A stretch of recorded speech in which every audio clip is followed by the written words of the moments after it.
Hey everyone, welcome back to LBCHNN.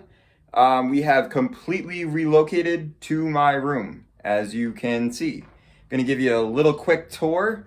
Basically, my room is just books. So there's books there, and over there, and over there. So yeah, just books everywhere. You know, not a bad way to live. Oh, what's this doing out? Oh, this really is nothing. It's just my third place ribbon for the double jump rope contest at Mosier Elementary School. It's really nothing to concern you. Yeah, anyways, yeah, all right. So let's get going on the news.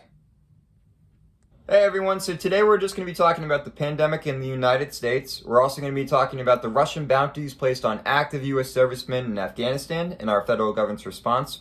We're going to be talking about DC statehood, the fight going on for healthcare in America, the recent successes of the Black Lives Matter movement, the new ICE rule, recent SCOTUS decisions, and a feel-good story to top it all off. So I'm going to go get in a suit and we'll get into it. In pandemic news, we have awful, horrible news. On June 7th, this past Tuesday, the U.S. reported 60,021 new cases in the span of just 24 hours. The outbreaks are highly concentrated in the states of Florida, California, Texas, and Arizona, as these four states alone accounted for nearly half of all new cases. Let's rate the U.S.'s response to COVID-19 by looking at a graph of how other countries are handling this.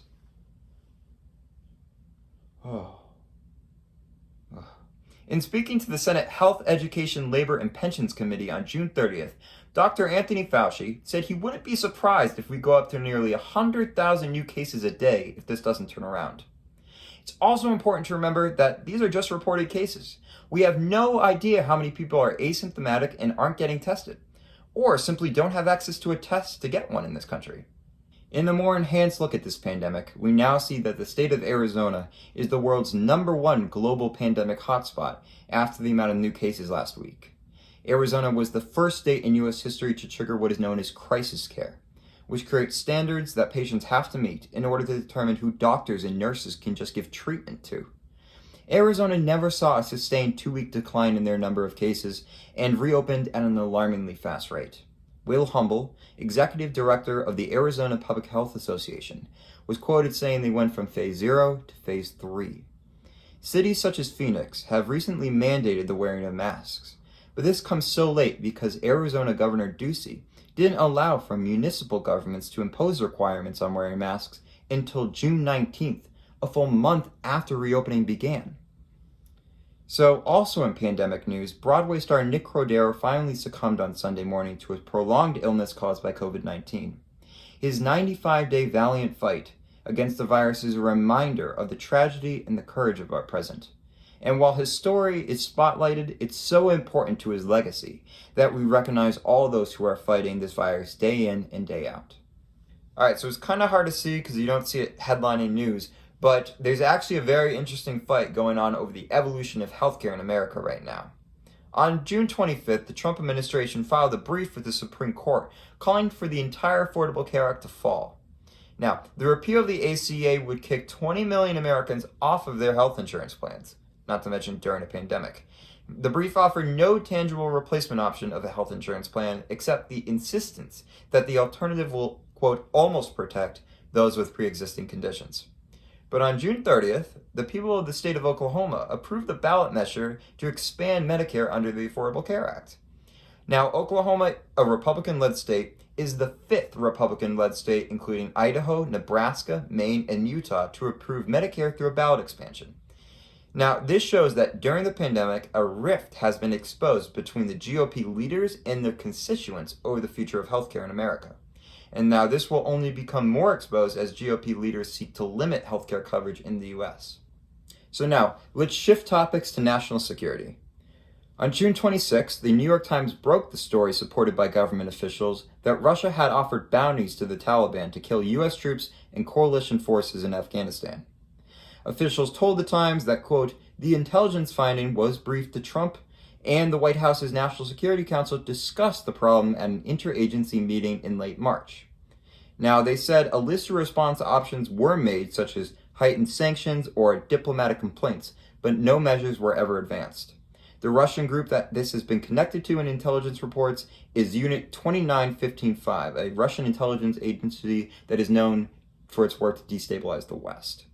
Now, denial of the story was quick to come on all fronts. The Taliban spokesperson denied that the Taliban had any contact with the Russian intelligence agency and called the reports baseless. President Trump took to Twitter on the 28th to say that he, the vice president, and acting chief of staff have never been briefed on the intelligence reports, called them fake news. It's skeptical to believe this because Britain had been briefed on the intelligence reports, as confirmed by Britain's Secretary of Defense Ben Wallace. Russia's Foreign Ministry, Maria Zakharov, had no comment for the report on bounties offered on U.S. troops, and just defended that no weapons were ever sold to the Taliban from Russian authorities. And then, the Washington Post reported on June 28th that the Russian bounties offered to Taliban militants resulted in the actual deaths of several U.S. troops, according to interrogations of militants in recent months. It's unclear if there will be any resolution on these findings by the White House, but it has been shown a divide between the Republican Party and Trump over foreign policy, as multiple GOP members of Congress have denounced the White House's response. The Supreme Court has made news in recent weeks with decisions protecting DACA recipients, LGBTQ worker rights, guaranteeing state aid to religious schools, striking down the Louisiana abortion law, and most recently ruling that a Trump administration regulation allowing employers to opt out of employee birth control could remain law. All of us have our own rulings that mean more to us individually than others. One that spoke to me was one that allowed for the continuation of several pipeline projects to proceed, but excluded controversial pipeline Keystone XL. It's a remarkable achievement for the Standing Rock Sioux tribe and other environmental groups who have argued against the creation of this pipeline, as it destroys sacred burial lands and has the possibility of contaminating drinking water. On Friday, June 24th, the House approved a bill that would make Washington, D.C. a state. The critical issue of D.C. earning statehood exists as the residents of D.C. still do not have voting representation in Congress and are subject to congressional control over their own local governments. The new state would take a name under the Douglas Commonwealth, in honor of American hero Frederick Douglass. On July 3rd, the New York Times reported that the Black Lives Matter movement is perhaps now the largest movement in U.S. history. It's easy to forget that you're living in history, and often we have to be out of it to realize what it was like to be in it.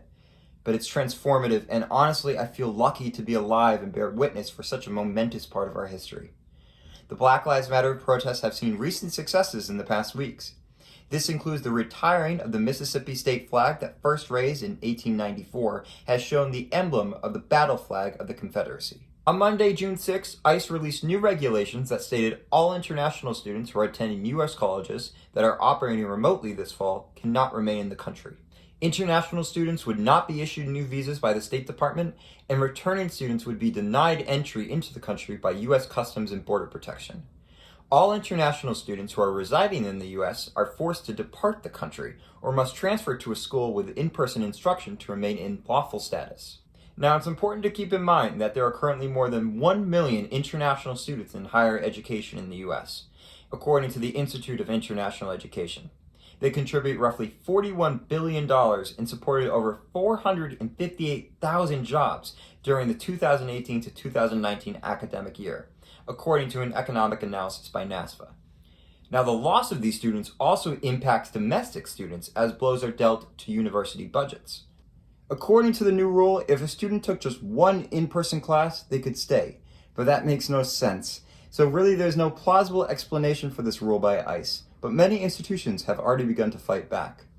With the backing of State Attorney General Maura Healey, little nod to all my Attorney General internship people out there, MIT and Harvard have already sued the Trump administration in federal court on Wednesday to block the new measure.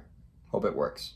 Now, to end our news coverage, I want to talk to you about a story I found in the New York Times about Juan Manuel Ballesteros, a 47-year-old man from the Portuguese island of Porto Santo, who sailed for 85 days on his own in his own sailboat from Porto Santo all the way to Argentina, just so he could be with his father during COVID-19. I think it's incredible. Other than that, that should do it for our news coverage. So before we close out this episode entirely, I want to have a chance to talk about a new segment I'm hoping to start in the show next week. It's going to be called Share the Mic. Now, if you have a news story that you feel is important to you and that you want shared, or if you want to come on my show and talk about that news story yourself, I want to give you a platform to do that on. So this is my Instagram account. please feel free to message me.